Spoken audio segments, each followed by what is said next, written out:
Welcome, everybody, to another episode of the Alignment Podcast. Super excited to have our guest, Matt Wyman, here today with us. Welcome, Matt. Thanks for coming on. Absolutely. Thank you for having me. Yeah, I've said this a few times, but you always know it's going to be a good podcast when you're like in the middle of talking and it's like, let's hit record. This is cool. Let's just get started. Matt, to get started, we'd love to have you introduce yourself. Tell us where you've been, what you've done, and what you're most excited about. Yeah, absolutely. So I've always been a builder and a maker. Started off as an engineer, but in my career, there wasn't really formal product management. So from day one, I was a mix of engineering and product. And I wound up in the long run, following the product road, if you will. I've never stopped building. I've been in multiple industries, so fintech, automotive, and dev tools. I have a huge passion for dev tools. And I had the opportunity to lead product at Circle CI and Sauce Labs, which gave me an amazing view of how developers are building in sort of modern manners. And today I'm CEO, co-founder of a company called Acario. We're a simulation platform for agents. So if you have a voice agent or a chat agent, we help you figure out how to stabilize them and get them ready for production. So that's what I do as my job. But in terms of what I'm thinking about as every day, I'm trying to figure out what does the workplace look like as we start to bring in more agents to do tasks with us. So that's kind of where my head is right now. I'm loving it. So I think we're super lucky to be in this where, moment in time. yeah, I'm always floored. I mean, and it's always been like this, right? Where you have like the internet came about and people are using Google and you talk to somebody and they're like, oh, I haven't used it yet. Or like, I don't know what that is. And you're like, wait, what? That's 95% of my life right now. And I feel like we're in a similar spot with AI where some people are like, oh yeah, I've used ChatGPT to fix the typos in my email. And it's like, oh, cool. That's what you did. Oh, great. Like I'm spending all day, like building things and like automating things and learning things. I'm curious as you think about the workplace, as you've gone from working at companies and leading teams and the direction to now where you are building a tool that helps people better kind of use AI and monitor that. How do you view the similarities between management of AI agents, right? Who aren't people, Mhm. but are doing things and taking directions. What are the parallels there versus leading teams and setting directions? And like, I'm just curious your thoughts with that. I feel like we could talk for hours on this, Yeah, we but could. I'm curious your thoughts. Yeah. And I'm just adding to your trend there. There's also the people who name the GPT or name their agent they're working Yeah. with because they're personifying it because it's providing so much value. They're using it so often. And there's a really interesting question as to whether that's a good idea because once you personify, then you start to build trust and maybe you shouldn't. Maybe you shouldn't build that trust. Yeah. So when I think about the workplace and Do you agents, name your agents? absolutely not. Yeah, me Absolutely neither. not. I see them as tools. But I get it, right? We have well, especially those of us who are not technologists, especially those of us who are embracing these new things that feel magical. I think it's natural. I think there's an interesting parallel in the automotive industry. One of the things I learned when I was in automotive dealerships, there's a service department. The service department has technicians. By and large, the technicians own their own tools. And when there's a new vehicle or a new tool that's needed, the technician has to go buy that tool and bring it in. Now, of course, there's lots of positive reasons, like people have comfort, they have brands they like to work with, blah, blah, blah. But it's an interesting relationship. They're employees of a larger department, but they have their own tools. Now we transport that to the workplace world where agents are showing up. Which of those agents should the employee be bringing with them because it makes them a better person in their job? And what are the agents that the employer needs to be giving them because they're trying to augment the workplace itself and they're trying to change the relationship inside the workplace? So right there, I've been giving a lot of thought to like, Yeah. where does that line get drawn? Especially as we have agents that learn more and more about you. So if I'm working with an agent to help me with let's say I'm in sales, navigating the sales process and the hierarchy and figuring out who to talk to, helping me do more than write emails, really strategically plan the conversations and the touch points. if it learns about how my voice and how I like to work and what kind of salesperson I am, I really want to take that with me. I don't want to start over at the next job. And if you're the employer, you certainly want to put structure in place because you don't want just any sales process. You want your Yeah. sales process. So my first comment back to you is I think we have a very basic question right now where I'm loving that 1,000 flowers are blooming everywhere, but I think we have a question of one, ownership. And I think with ownership, we'll understand relationship to that system. And then the second becomes oversight and management and whether or not the agent work needs to be made visible to the managers. And my answer there is yes. I don't think we know how to do that yet, but I do think when agents are participating in decision making around business outcomes, that needs to be visible, even if it's a human making the final decision.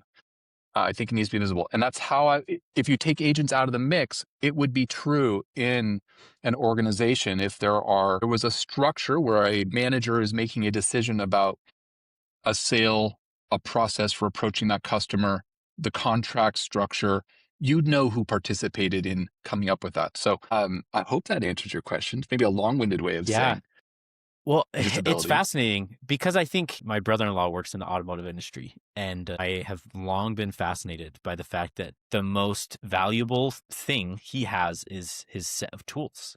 And I've thought, wait, you have, I don't know, tens of thousands of dollars worth of tools, and you're getting paid not a ton. This is very interesting. Like, why?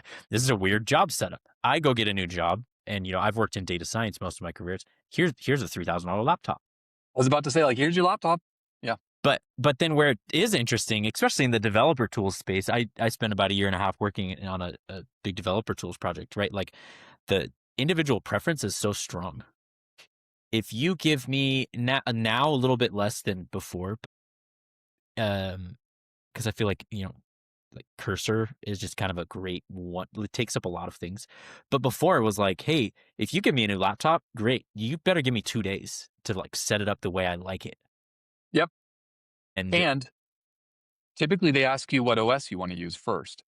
yeah, So they're not even saying you have to use a particular. I mean, this is not true of everyone, but it's become more standard to say what operating system do you prefer, and then the tools you have on your laptop, they're not always going to be the same. Everyone has their preferences. yeah. And so it is before we got on, I have a group of friends that I worked with building this developer tool, and we all kind of geek out around, hey, what products are the best for these? And so even like internet browser, right? We've talked for a long time about what's the best internet browser, and we all were using Arc for a little bit, which, some people know of. And they sunset, they're like, hey, we're not working on Arc anymore, the company who's doing it. Now we're using one called Dia, and it's like AI integrated. When it first came out, it was horrible. I tried it and I was like, this is bad. I'm going back. Like, there's nothing.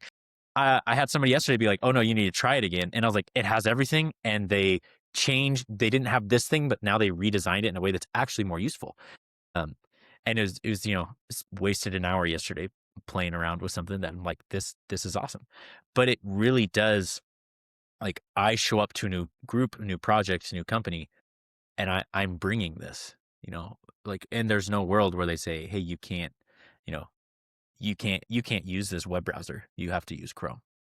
There is a line. Like Yeah. and the line is to some degree it's assumed, but there is a line. So your CI provider, they're probably picking your infra. You're not picking whether you're on GCP, Yeah. Azure, or AWS or something else. They're picking that, which then therefore means that there are other infra pieces that are going to get picked for you. Your observability provider, so you can go on and on about things that make a huge difference to your daily work, but you're not selecting. On the other hand, the items you use to contribute is where I typically see the line. So the tools you use to contribute value to the company are the items where you typically have to make the choice. The company typically at least in my experience, owns the receiving side. These are the mechanisms that you're pushing into, like GitHub, GitLab, Yeah. etc. These are the things that are going to protect us, the CI, CD systems. This is where we're going to run it. So these are all the systems that are receiving the value you're creating. So then with agents, the question is, okay, where do you draw that line? So value creation right? Where I'm writing the email, making Yeah. decisions, trying to work through it, versus value receipt, which is automating, like automating phone calls, automating pipelines. For example, a document pipeline doing analysis of a claims process in insurance.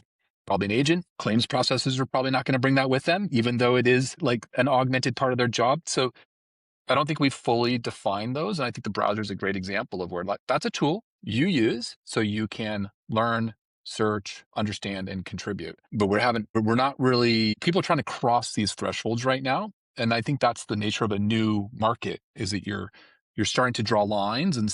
see, okay, I'm going to draw this line. Turns out that portion of it didn't fit and the rest did.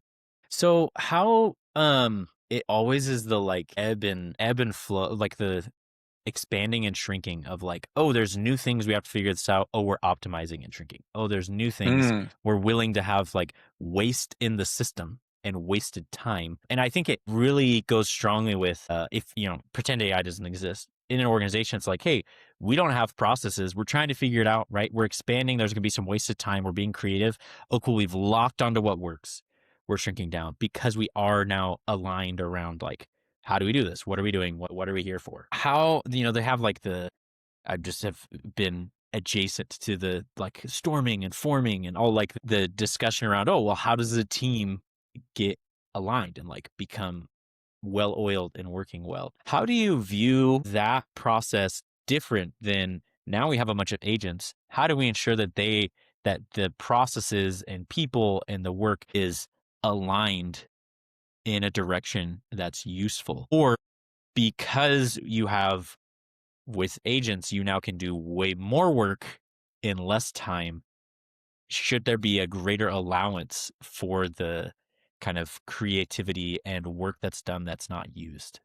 It's kind that's a of great two question. questions there, but Well, it's a variety, right? So, first of all, I like the framing. I would push back on the word waste, though. Now, I understand why that's a sure. logical framing, Yeah. but actually, I see waste as innovation. So, it's not wasted time, it's innovation time. And innovation time should fundamentally be unbound and therefore appear wasteful. And when I say unbound, I mean like literally you should make yourself free. So let's not talk about it in terms of being allowed to do something. Yeah. You should internally make yourself free to try different things that don't pan out and don't work. And I think organizations that reward experimentation and accept a certain level of, I'll call it failure, but it's not actually failure. It's just learning. It's lack of traction, but there's a learning from it. You have to reward those learnings. And as a manager, you need to make sure that's not it can't consume all of the time, but that has to exist, which means there has to be a little bit of chaos. And there's been lots of writing and thought about this. And then I strongly agree that there has to be some chaos in the system. And the focus, the alignment needs to be the strategic alignment. And of course, between tactical and strategic, it's a smooth curve. So you have to pick the right gradation in that curve. So some companies that might be as short as, and this will sound like tactical, as short as a month. In others, it might be as long as 6 months or a year or 2 years, although typically not. But the strategic alignment has to fade and allow for tactical experimentation.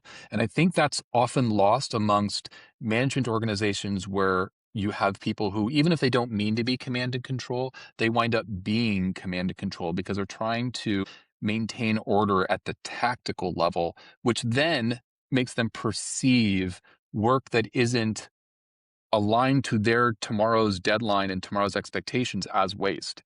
And I think those organizations do not work very well. They tend to get locked into patterns and have a hard time breaking out. They get caught, but I think in very short periods, they work amazing. Like Yeah. in very tiny time slices. And so as a manager, you need to be conscious of this. And sometimes you will have to dip into that. And there might be a time period where, yep, we are marching to a beat. It's daily, and we're getting this, then this, then this, then that done. Period. But then you gotta shift to that other mode. Otherwise, your team becomes rigid and brittle. And when new things come to you, you literally can't handle them, and you have no mechanism to create the associations that the experimentation and play gives you that opportunity. That waste theoretically is you playing with different concepts and opportunities. Yeah. And then when new ones come, you can start to pattern match like, oh, here's a way to approach that. It's why I love OKRs as an example. as opposed to more of a task orientation. Yeah, it's so many interesting things. I think if somebody's too structured, they can't innovate. The one thing that sticks out to me, I studied statistics in school. I was always a very lazy student. Like Perfect. never really had to study until I got to college. My AP calculus teacher in high school pulled me out and said, Mr. Crockett, I can tell you don't actually know this. You're just good at getting good grades on the papers. If you don't figure this out, it's going to come back to bite you at college. And I was like, yeah, whatever, Mm, Mr. Franklin. And got there first test in college calculus, 30% on the test. yeah. And I was like, oh, Yeah. Mr. Franklin was right. And even then in college, still very lazy student. You can just pattern match of, okay, what is this? And not learning it. When I got into work and ended up in a job where I was one of the only data scientists that didn't have a PhD, it was like, okay, I really need to dig in deep to this math and figure it out and understand it. And it was grueling. And it Yeah. allowed me to have then a depth of understanding. And still, it's like, great, I don't understand that entirely, but like, I know 80% of this. And so it can work towards that. And it helped with a lot of other things. Where I have been personally like thinking, okay, how does this work? How does this work for future people as well? It's easy for me to offset my hard thinking to agents. It And where is. then in this innovation, I lose the ability to pattern match because I didn't struggle through, okay, here's this thing I struggled through, this, really hard. Like, sure, I may not have gotten all the way there, but like all of this work then allowed me to recognize, oh, it's applicable here. And that's the thing Yeah. that worked. Whereas that's what I find myself thinking, oh, I think I'm losing some of this by offloading that. I'm curious Isn't your thoughts on that as it pertains to setting a good culture of innovation. Well, isn't it funny that the word, I love the lazy word because the often engineers are ascribed with being lazy. Yep. And the lazy engineer often means it's a person who actually has such depth that they're highly efficient with the unit of work they do. They can kind of condense it down to just the right unit of work and get it done.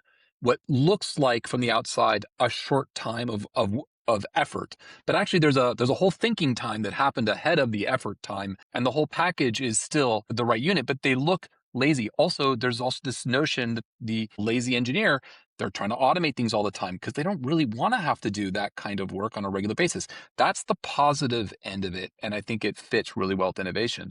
I think you're exactly right. When we have these tools that can help us sidestep the thinking and grind out the work, on the one hand, you can treat them as automation, but you lose the understanding of what it was that was actually being modified and the underpinnings that allow you to make the step to the next level. On the other hand, it gives people who, like yourself, you didn't have the PhD, but you wanted to do that work. And so you're willing to put in the time and effort to become expert, to do the work.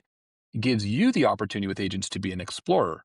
Now you can go explore into spaces you don't know as well. You have the opportunity to actually engage your mind, try things you wouldn't have otherwise tried, see where the patterns fit, and possibly find something new or a new approach as you combine some different thoughts and different ideas together. And as managers, I think we need to start looking for this amongst our teams. We need to start looking for those who are using the agents to stretch into new places, which, you know, there's an argument of whether that's a good thing or bad in certain cases, but it's net good that they want to stretch into new places. And I'll give you a simple example. You might stretch into writing a new language you've never written before. On the other hand, if it's the right language for the job and you're stretching into it and you're looking at it very carefully, you might bring with you patterns from, the language you are comfortable with into this new language, and you might start to bridge the two together and feel more comfortable building capabilities that bridge two parts of the system that would otherwise be loosely coupled. And now there's an Yeah. opportunity to make something that's better because you brought them together. So as managers, I think it's our responsibility to really understand. I mentioned this earlier. So people are going to bring tools with them and you're going to bring tools to them. And you need to understand, get the transparency of where's the tool involved in the decision making every day with my team.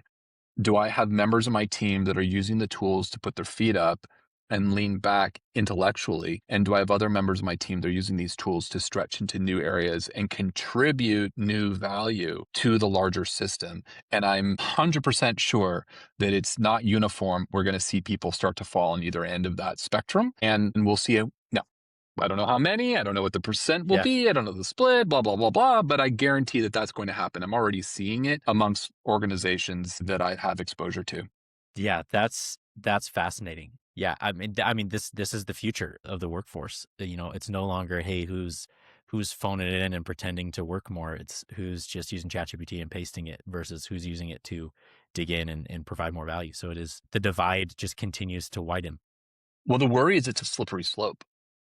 Yeah. So first you start to use it like you have no intent. You're not trying to be the person who's just sitting around. At first you're using it to do a task. It's a task you would have done, you would have taken time on, but it's so easy to use chat. You just start using it more and more. And over time you become reliant on that agent to do that work for you. But what you aren't doing is augmenting with new tasks and new activities that stretch into a new area.